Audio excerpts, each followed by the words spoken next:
Abraham decided to put God first in his life. What can we learn from his story today that will help us put God first in our own lives?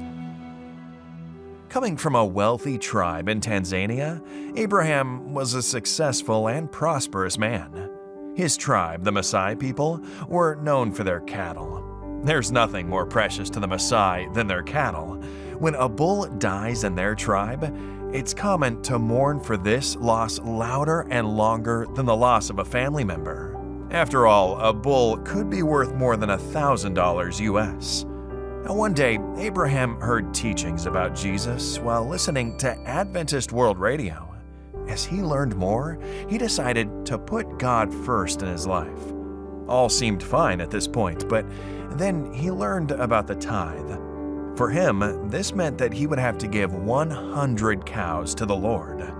His neighbors and friends could not understand or even imagine what was going through his mind.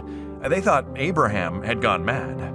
However, against the common sense in his tribe, Abraham understood the real meaning of tithing and surrendered all to God. Immediately after he returned the tithe of 100 cows, something unimaginable happened to his cattle. His cows started giving birth to twins. Now, cows usually give birth to only one calf at a time, but suddenly Abraham's cows were delivering 2 calves at the same time. Abraham had given away 100 cows, and now he had more cows than before. Everyone was shocked. His neighbors wanted to talk to Abraham's pastor to tell him they wanted to give a tithe. His friends were amazed and wanted to have their own experience with the act of tithing. Abraham was filled with gratitude for the way that God had blessed him. After that, he decided not to return to the Lord just one tithe, but a tithe and an additional 10%. His pastor visited him. He took the visitor to the field and began to count his cattle. 1, 2, 3, 4, 5. When he reached the 10th cow, he instructed a helper to put a tag on its ear so the cow would be set aside for tithe. That one is for the Lord. Then he counted the 11th cow and told his helper to tag its ear too. This would be an additional 10%, he affirmed.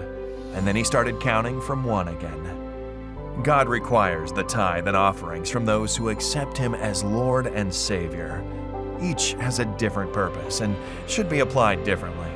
So any percentage that exceeds the tithe should be given as promise, which is a regular and systematic offering. Abraham put God first despite the opinions of his friends and neighbors. His courage inspires us today.